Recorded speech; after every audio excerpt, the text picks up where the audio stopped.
என்ன இருக்குன்னு பார்த்தீங்க அப்படின்னா 23 குரோமோசோம்ஸ் உங்களுக்கு வந்து இருக்கும். ஓகேவா? So each spermatids are constituted of 23 chromosome n numbers இருக்கும். The spermatids are transformed into the spermatozoa. sperma வந்து ஃபார்ம் ஆகும்போது the term is considered to be as a spermatogenesis. இது எல்லாருக்குமே தெரியும். After spermatogenesis, eggs of sperms become embedded in the satellite cells. உங்களுக்கு தெரியும் அந்த sperm எப்படி இருக்குன்னு பார்த்தீங்கன்னா தரப்பகுதி மிடில் பெண் வந்து எட்டு மிடில் பீஸு டெய்ல் நம்ம என்ன பண்ணுவோம் அப்படின்னா செக்ஷன் போட்டு காமிப்போம். சரியா? உங்களுக்கு என்னன்னா 3 பார்ட்டாக பிடிக்க முடியும். எப்படின்னா ஹெட் இருக்கும், மிடில் பீஸ் இருக்கும், அதுக்கே டெய்ல் வால் மாதிரி இருக்கும் இல்லையா? ஸோ அந்த ஹெட் என்ன எப்படி பண்ணால் எம்பெடட் இந்த Sertoli cells. What is the function of Sertoli cells? Nourishment to the sperm இல்லையா? அது தலையை உங்களுக்கு பொதிஞ்சிருக்கும். இந்த எம்பெடட் இந்த Sertoli cells and finally release from the seminiferous tubes. அதுக்கப்புறம் என்னன்னா அப்போ தான் செமினிபெரஸ் டியூப்ஸ் வெளியில் வரும். அது பேர் நம்ம என்ன சொல்லுவோம் அப்படின்னா ஸ்பெர்மியேஷன் சொல்லுவோம். அதை நான் லாஸ்ட் டைம் இன்ட்ரோடக்ஷன் நடக்கும்போது சொல்லிட்டேன். அதுக்கு நம்ம என்ன சொல்லுவோம் அப்படின்னா ஸ்பெர்மியேஷன் அப்படின்னு சொல்லுவோம். The term is considered to be as your spermiation அப்படின்னு சொல்லிட்டு சொல்லுவோம். பண்ணலாமாப்பா?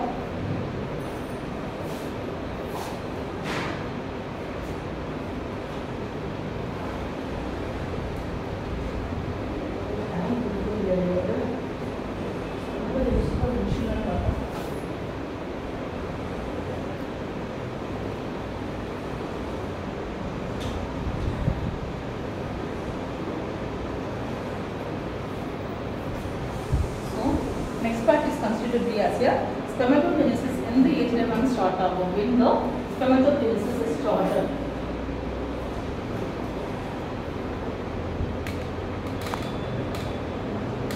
So when the spermatogenesis is started. spermatogenesis எப்போ ஸ்டார்ட் ஆகும்னு பார்த்தீங்க அப்படின்னா இந்த puberty மேல் வந்து பார்த்தீங்க அப்படின்னா 13 years ஸ்டார்ட் ஆகும். Main important, what is the significance? What is the important significance that is considered to be as a increase in the secretion of gonadotrophin.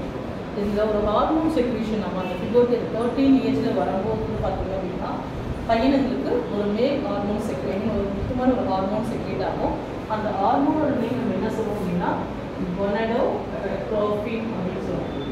அது பேர் நம்ம என்ன சொல்லுவோம் அப்படின்னா gonadotrophin. That is considered to be as a releasing hormone. That is in GnRH அப்படின்னு சொல்லுவாங்க. The term is considered to be as a GnRH அப்படின்னு சொல்லுவாங்க. That is in gonadotrophin. This is a hypothalamic hormone. இது வந்து பார்த்தீங்க அப்படின்னா hyper கிடையாது, இது ஹைப்போ மினிமமாக தான் செக்ரேட் ஆகும். சரியா? It is also considered to be as a hypothalamic hormone அப்படின்னு சொல்லுவாங்க.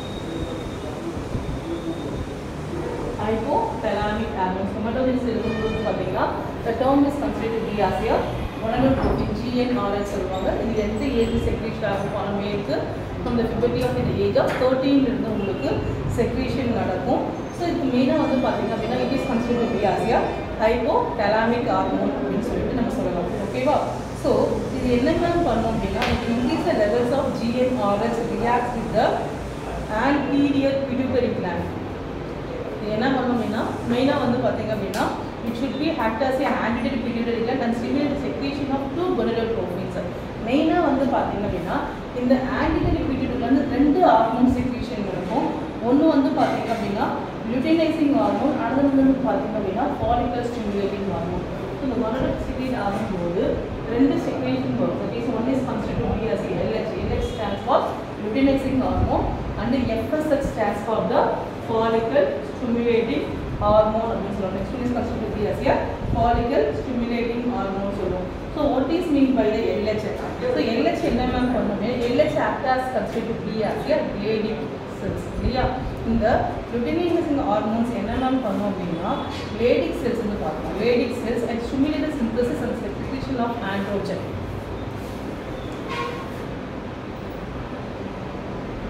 இது என்ன மேம் செக்ரேஷன் பண்ணும் அப்படின்னா ஆண்ட்ரோஜன் அப்படிங்கிற ஒரு மேல் செக்ஸ் ஆர்கன் உள்ள ஹார்மோனை செக்ரேஷன் பண்ணும். It is considered to be as a androgen which stimulate the process of spermatogenesis. இந்த spermatogenesis process நடக்கிறதுக்கு எது ரொம்ப முக்கியம்னா ஆண்ட்ரோஜன் முக்கியம்.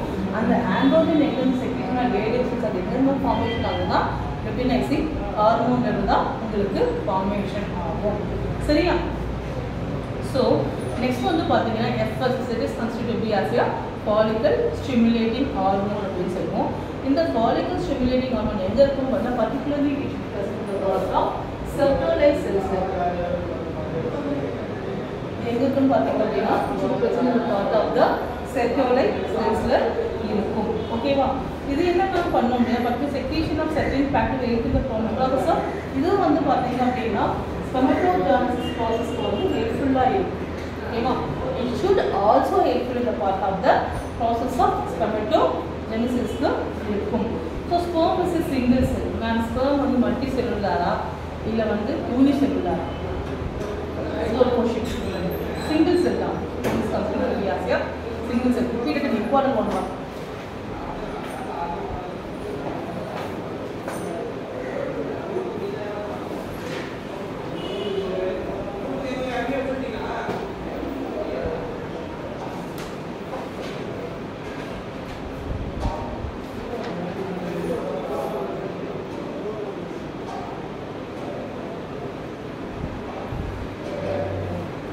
Sperm வந்து பாத்தீங்க அப்படினா single cell தான்.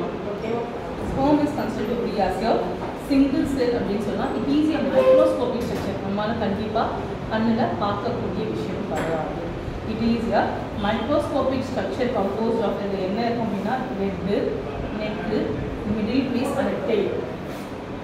Head, neck, middle piece, tail அப்படினு சொல்லி நம்ம என்ன பண்ண முடியும் அப்படினா 4 parts ஆ டிவைட் பண்ணலாம். ஓகேவா?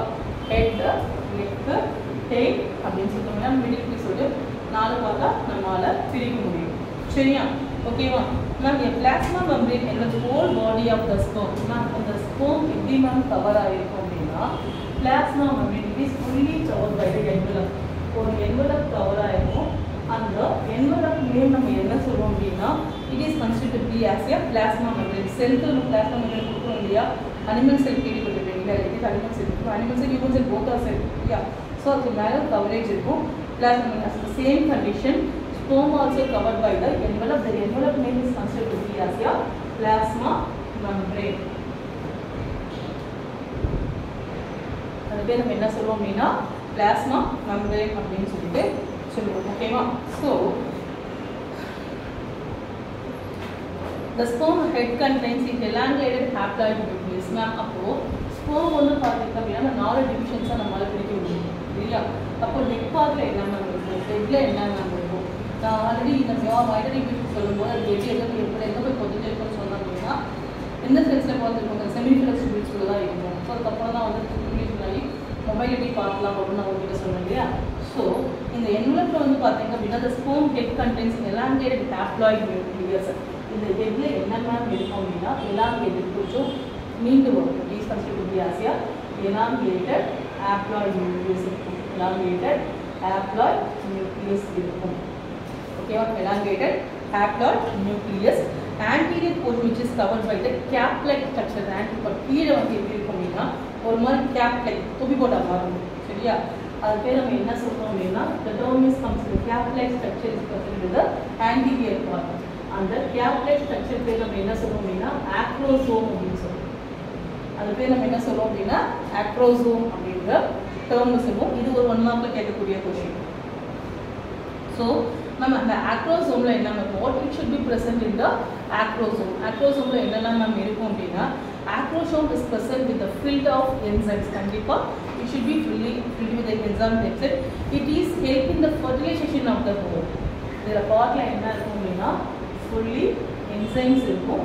இது எதுக்கு மேம் யூஸ்ஃபுல்லா இருக்கும் அப்படின்னா fertilization ஓவமோட போய் கனெக்ட் ஆகிறதுக்கு அந்த fertilization process பண்றதுக்கு இந்த enzymes யூஸ்ஃபுல்லா இருக்கும். acrosome அப்படிங்கிறது யூஸ்ஃபுல்லா இருக்கும். fertilization of வெகு புரிஞ்சுதா பாருங்க உங்களுக்கு. Okay, fertilization of the ovum. So in between the head and the middle piece.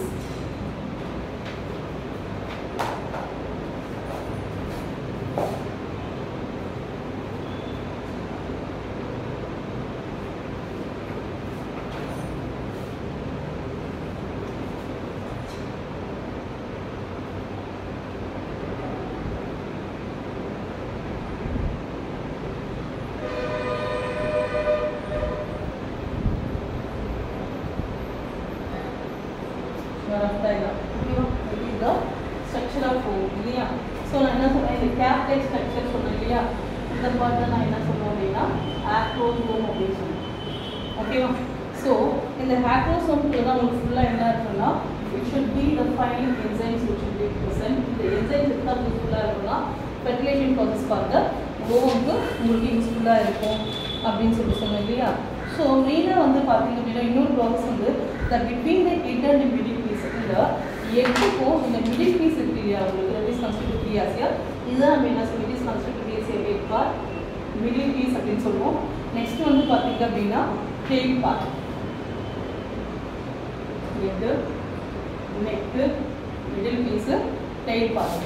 So இதில் வந்து பார்த்தீங்க அப்படின்னா between the head and middle piece it is a small neck is present. So இது ஹெட்டுக்கும் இந்த மிடில் பீஸ்க்கும் வந்து பார்த்தீங்கன்னா சின்னதாக ஒரு வளைவு பகுதி மாதிரி இருக்கும். அது பேர் நம்ம என்ன சொல்லுவோம் அப்படின்னா நெக் அப்படின்னு சொல்லுவோம். ஓகேவா? So neck is present. Neck consist of both proximal and distal centriole.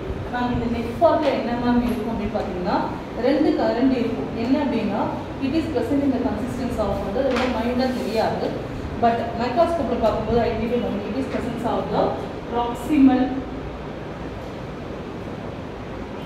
and distal centriole. இந்த நெக் பார்ட்ல என்ன மேம் இருக்கும் அப்படின்னு பார்த்தீங்க அப்படின்னா ப்ராக்சிமல் அண்ட் டிஸ்டல் சென்ட்ரியோல் சொல்லிட்டு ரெண்டு கண்டென்ட் இருக்கும். ஸோ ப்ராக்சிமல் என்ன ma'am what is the function of proximal? ஒரு பார்ட் இருக்கு அப்படின்னா அந்த பார்ட்டுக்கு பர்டிகுலர் ஃபங்க்ஷன் இருக்கும் இல்லையா? இந்த நெக் பார்ட்ல இருக்கு இந்த ப்ராக்சிமல் எதுக்கு மேம் யூஸ்ஃபுல்லாக இருக்கும் அப்படின்னு பார்த்தீங்க அப்படின்னா it is preserve the zygote. So after fertilization process நமக்கு ஜைகோட் ஃபார்ம் ஆகும் இல்லையா? அந்த ஜைகோட் உடையாம பார்க்கணும். Preserve the zygote. Okay, it should preserve the zygote and initiate cleavage. அந்த கருமுட்டை உருவாகும்னு சொல்லுவாங்க இல்லையா? ஸோ அந்த கருமுட்டை இனிஷியேட் உருவாகிறதுக்கு இது ஒரு ரீசன். Initiate the cleavage. ஓகேவா? ஸோ நெக்ஸ்ட் வந்து பார்த்தீங்க அப்படின்னா அந்த what is the function of distal? அப்போ டிஸ்டலோட ஃபங்க்ஷன் என்னங்க மேம் அப்படின்னா it gives flagellum in tail. இதுக்கப்புறம் நீங்கள் என்ன வரணும் உங்களுக்கு இங்கே ஏதோ ஒரு வால் பகுதிக்கு போகணும் இல்லையா? ஸோ அந்த ஃப்ளெஜெல்லம் பார்ட் ஆஃப் டெய்லை வந்து எது டெவலப் பண்ணணும் அப்படின்னா இந்த டிஸ்டல் சென்ட்ரியோல் தான் வந்து உங்களுக்கு டெவலப் பண்ணலாம். சரிங்களா? ஸோ இந்த மிடில் பீஸ் ப்ராசஸ் வந்து பார்த்தீங்க அப்படின்னா நியூமரஸ் மைட்டோகாண்ட்ரியா. மிடில் பீஸில் என்னென்ன இருக்கும் அப்படின்னா நிறைய mitochondria is considered as the power houses of the cell. நீங்கள் செல் படிக்கும்போதே படிச்சிருக்கோம் which one is considered to be as the power house of the cell அப்படின்னா mitochondria is considered to be as the power houses of the cell அப்படின்னு சொல்லுவோம் இல்லையா? So middle பீஸில் வந்து என்ன இருக்கும் அப்படின்னா உங்களுக்கு வந்து ஃபுல்லாக மைட்டோகாண்ட்ரியா தான் உங்களுக்கு அதிகமாக இருக்கும். The presence of numerous amount of mitochondria which produce energy for the movement. இல்லையா? கம்பல்சரி அந்த ஸ்போம் மூவ் ஆகணும்னா compulsory need the energy to the movement to reach the female energy movement of the tail. The facilitates then motility essential for the fertilization. That is and motility means that is a movement. The sperm வந்து move ஆகிறதுக்கு எந்த பார்ட்டும் energy கிடைக்கும் அப்படின்னா mitochondrial பார்ட்ல தான் உங்களுக்கு energy கிடைக்கும். எந்த பார்ட்ல எனர்ஜி கிடைக்கும் அப்படின்னா மைட்டோகாண்ட்ரியல் பார்ட்ல தான் உங்களுக்கு full energy கிடைக்கும். So it is considered to be as a reading a cellular power of the cell. So wherever it may be, mitochondria produce the energy. Okay. So the human will ejaculates about 200 to 300 million sperm during the coitus. So for எந்த ஒரு sexual intercourse இருக்கும்போதுமே வந்து பார்த்தீங்க அப்படின்னா 200 to 300 million sperms will be produced for the male. ஓகேவா? 200 ல இருந்து 300 அளவுக்கு வந்து பார்த்தீங்க அப்படின்னா sperms வந்து produce ஆகும். Sperms should be producing for normal fertility at least 60% is part of the normal shape. அதில் வந்து பார்த்தீங்க அப்படின்னா 60% of sperm வந்து பார்த்தீங்க இதில் 60% of sperm வந்து பார்த்தீங்க அப்படின்னா நார்மல் ஷேப் அண்ட் சைஸ் இருக்கும். ஆல்ரெடி நான் சொல்லுவேன் what is the shape of the sperm சொல்லிட்டேன், what is the size of the sperm எல்லாமே கொடுத்துட்டேன் இல்லையா? ஸோ 60% இப்போ 200 to 300 மில்லியன் ஸ்பெர்ம் ப்ரொடியூஸ் ஆகவே அதில் 60% வந்து பார்த்தீங்க அப்படின்னா இட் ஷுட் ஹேவ் வந்து பார்த்தீங்க என்ன இருக்குன்னு பார்த்தீங்க அப்படின்னா உங்களுக்கு நார்மல் ஷேப் இருக்கும் அண்ட் நார்மல் சைஸ் இருக்கும். At least 40 of them must show vigorous motility.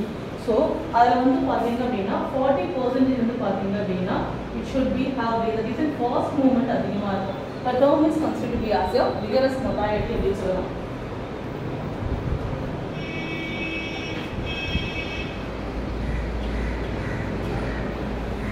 The term is considered to be as your vigorous motility அப்படின்னு சொல்லலாம். The sperm released during the seminiferous tubule by the transported by the accessory ducts. So இந்த sperm எங்க ma'am release ஆகும் அப்படின்னு பார்த்தீங்க அப்படின்னா seminiferous tubules வழியா it should reaches the accessory ductsல போய் ரீச் ஆகும். ஸோ இது என்னென்ன மேம் செக்ரீஷன் ஆகும் கண்டிப்பாக எல்லாத்துக்குமே வந்து எந்த ஒரு ப்ராசஸ் நடந்தாலுமே ஹியூமனை பொறுத்த வரைக்கும் whatever it may be secretion is important whether it is hormones or enzymes is mandatory இல்லையா. இதில் என்னென்ன செக்ரீஷன் இருக்கும் இந்த செக்ரீஷன் ஆஃப் எபிடிடைமிஸ் வாசா difference seminal vesicle and prostate are essential for the maturation and motility of sperm. ஓகேவா ஒரு sperm movements நடக்கணும் அப்படின்னா கண்டிப்பாக இதெல்லாமே வந்து உங்களுக்கு ஃபுல்ஃபில்லாக இருந்தால் மட்டும்தான் the motility of sperms will be formed.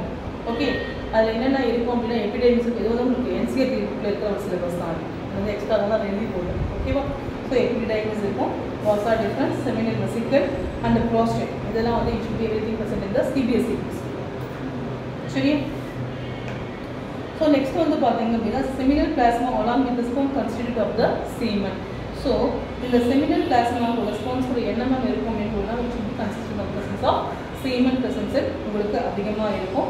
The function of male accessory ducts and the glands are maintained by the testicular hormones. So என்னென்ன மெயின்டைன் பண்ணோம் அப்படின்னா ஆண்ட்ரோஜன் செக்ரீஷன் நான் ஸ்டார்டிங்கில் சொல்லிட்டேன். மேல் செக்ஸ் ஆர்கன் என்ன ஹார்மோன் செக்ரீட் ஆகும்னா androgen secretion ஆகும். It should be maintain by this hormones. Okay so this is the thing the spermatogenesis is fully completed.